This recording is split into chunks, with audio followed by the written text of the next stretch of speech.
जय हरी. एकादश स्कंध भाग 136. 10व्या अध्यायाला आपण आज सुरुवात करत आहोत.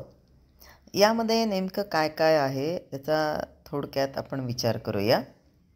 ब्रह्मचर्य, गृहस्थ, वानप्रस्थ आणि संन्यास हे 4 आश्रम असून पहिल्या 3 आश्रमात प्रत्येकाला वैदिक कर्म करावंच लागतं. कर्म देखील 4 प्रकारचे आहेत: नित्य, नैमित्तिक, काम्य आणि निषिद्ध. निषिद्ध कर्म केव्हाही करू नये आणि चुकून जर ते घडलंच तर हरिनामाची गर्जना करावी आणि पुन्हा ते न करण्याचा निश्चय करावा. म्हणजे प्रायश्चित्य घेतल्यासारखं होऊन मनुष्य त्याच्या पापापासून मुक्त होतो. काम्य कर्म म्हणजे सकाम कर्म. आधीच आपली वासना भगवंताच्या आड येते. त्यात सकाम कर्म अर्थात सकाम भक्ती देखील करत राहिल्यास काय होतं? वासनेची अनिवार्य वाढ होते आणि जीव भगवंतापासून अधिकाधिक दूर जातो. म्हणून काम्य कर्म करू नयेत. राहिली नित्य आणि नैमित्तिक कर्मे, ही दोन्ही करायलाच पाहिजेत. पण ती देखील कृष्णार्पण बुद्धीनं केली तर त्यांचं बंधन होत नाही. इतकंच नाही तर स्वधर्म पालनानं प्रपंचाची घडी बरोबर बसते आणि त्याचबरोबर अंतःकरणाची शुद्धता होऊन दृश्याचं प्रेम कमी होतं. या विषयानं नाथांनी 10व्या अध्यायाचा आरंभ करून केवळ कर्मामध्ये गुंतणाऱ्या याज्ञिकांचं आणि कर्मठांचं कसं आणि कुठे चुकतं ते समजावून दिलेलं आहे आपल्याला.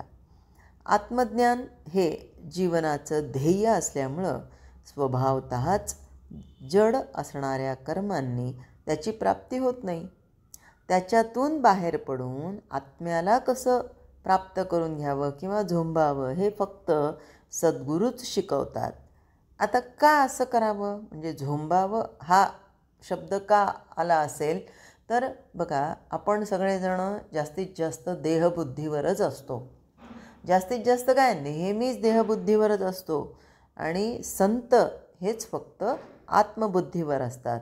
म्हणून आम्हाला त्या प्रवाहाच्या उलट दिशेने जर जायचं असेल तर तिथे त्रास आहे, झोंबणं आहे, संकट आहेत, कष्ट आहेत, प्रयत्न आहेत, एक लढा देणं आहे, नाही का? म्हणून कर्मवर्णन झाल्यावर गुरु शिष्यांची लक्षणं सांगितली आहेत. नंतर आपल्या हृदयात राहणारा आत्मा हाच खरा मी आहे, त्याचं अनुसंधान साधण्यास स्थूल आणि सूक्ष्म देहांचा विसर पडणं आवश्यक असतं, असं प्रतिपादन करून नाथांनी ज्ञानी पुरुषाची अवस्था सांगितली. मग कर्मठ लोक इच्छापूर्तीसाठी कसे नाना प्रकारचे वेगवेगळ्या पद्धतीने कसे वागतात किंवा कर्म कसे करतात त्याचं वर्णन करून नंतर अध्याय नाथ महाराजांनी संपवलेला आहे. तर सुरुवातीला जो आपल्याला विचार करायचा आहे ते असं की संतांचं असं मत आहे की माणसाच्या मनाची नित्याची अवस्था अस्वाभाविक आहे. आत्मा हा खरा मी असल्यानं केवळ अविद्येनं आपण देहालाच मी मानतो.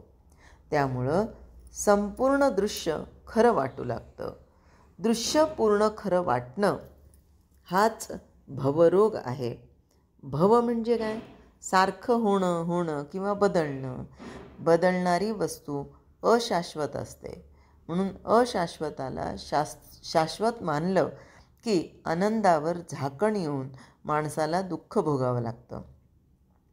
जोपर्यंत अविद्येचा अंमल असतो तोपर्यंत स्वतःच्या विचारानं तिच्यातून बाहेर पडता येत नाही, कारण विचार देखील अविद्यामयच असतो.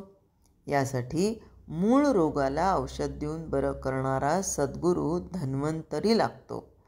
या रूपकामध्ये नाथांनी रोगाची लक्षणं आणि वैद्याची चिकित्सा आणि औषध योजना यांची परमार्थाच्या निरनिराळ्या अंगांशी फार सुरेख जोड घालून दिली आहे. पूर्वीच्या काही अध्यायांमध्ये नाथ महाराजांनी शेतकरी आणि त्याचं कर्म किंवा त्याची कृती यातून आपल्याला अध्यात्म समजून दिलेलं होतं. आता नाथ महाराज म्हणतात की सद्गुरू हा मोठा धन्वंतरी आहे.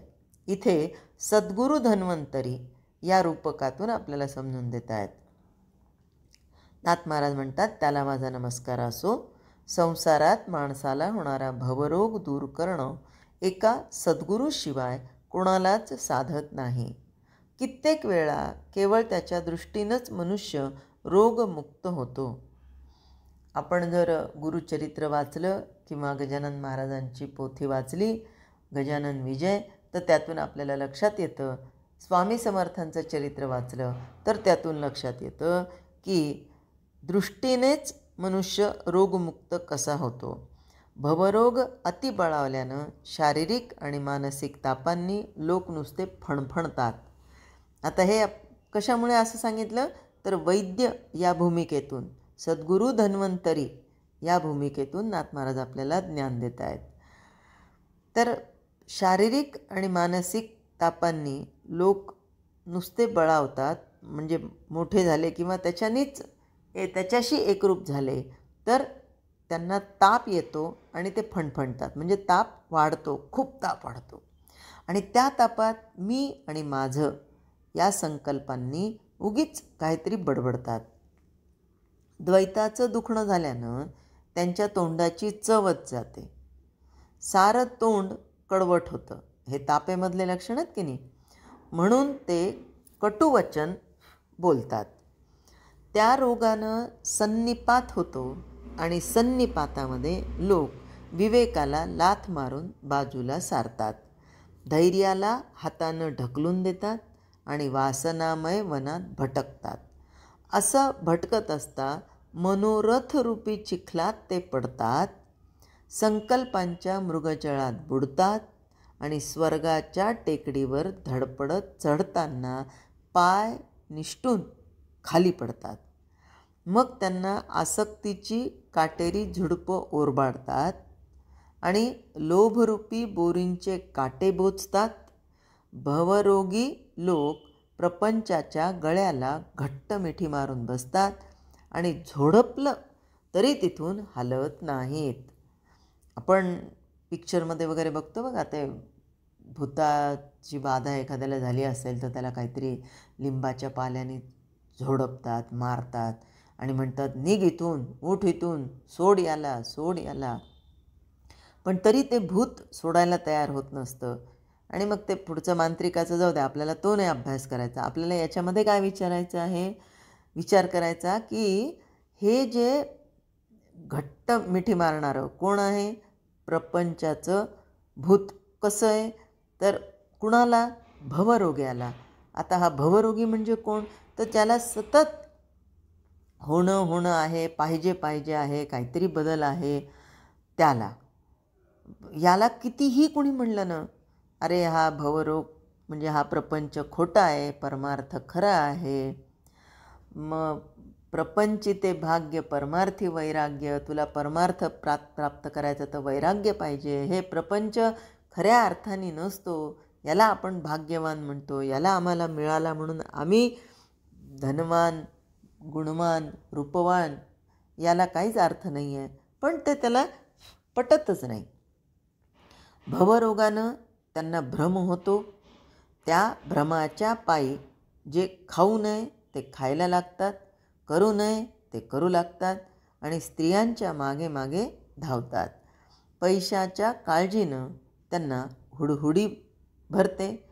आता त्यांना म्हणजे कोणाला, जे भवरोगी आहेत त्यांना. अर्थात आपणही त्यातलेच आहोत, आपण कोण वेगळे आहोत.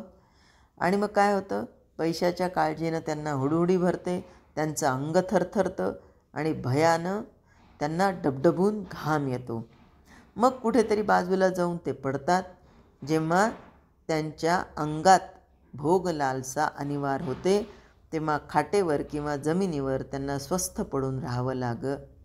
त्याच्याशिवाय दुसरा पर्यायच नाही ना, पडूनच राहावं लागतं. विधीचं पांघरूण ते फेकून देतात. काही केलं तरी त्यांच्या डोळ्याला डोळा लागत नाही. काळजी, आपला सोपा आवडीचा शब्द टेन्शन, आणि त्यांची ज्ञानशक्ती क्षीण होऊन जाते. आता इथे ज्ञानशक्ती क्षीण होऊन जाते म्हणजे ते इतर दुसऱ्यांवर विश्वास ठेवतात, स्वतःवर विश्वास ठेवतात, इतर दुसऱ्यांवर विश्वास ठेवतात, पण परमात्म्यावर विश्वास ठेवत नाहीत. म्हणून त्यांची ज्ञानशक्ती क्षीण होऊन गेलेली असते. एकाग्र वृत्तीनं क्षणभर देखील त्यांना उभं राहावत नाही. फार अशक्त झाल्यानं अशा परिस्थितीत ते लोळत पडतात आणि विषयरूपी पाणी सारखं मागतात. प्रत्येक वेळेस काय पाहिजे असतं त्यांना? हा विषय, तो विषय, तो विषय, म्हणून विषयरूपी पाणी सारखं मागतात. कारण भूक जास्त लागत नसते आपल्याला, तहान कशी सारखी सारखी लागते, नाही का? म्हणून थोडं थोडं पाणी दिलं तर त्यांना चालत नाही. कोणाला? जे भवरोगी आहेत त्यांना विषयरूपी पाणी सारखं सारखं मागतात.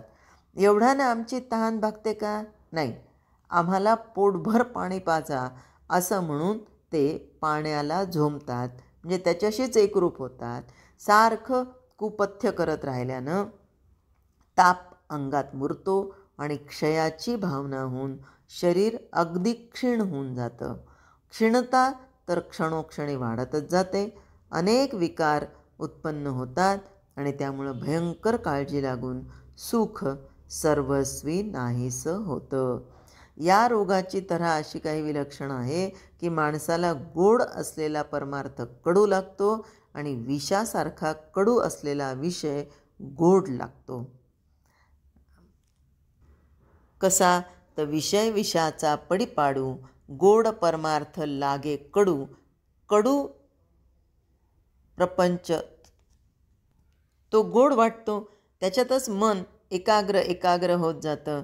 आणि या अशा भवसागराबद्दल नाथ महाराजांनी आपल्याला माहिती दिलेली आहे. यातला बाकीचा जो भाग आहे तो उद्या. जय हरी.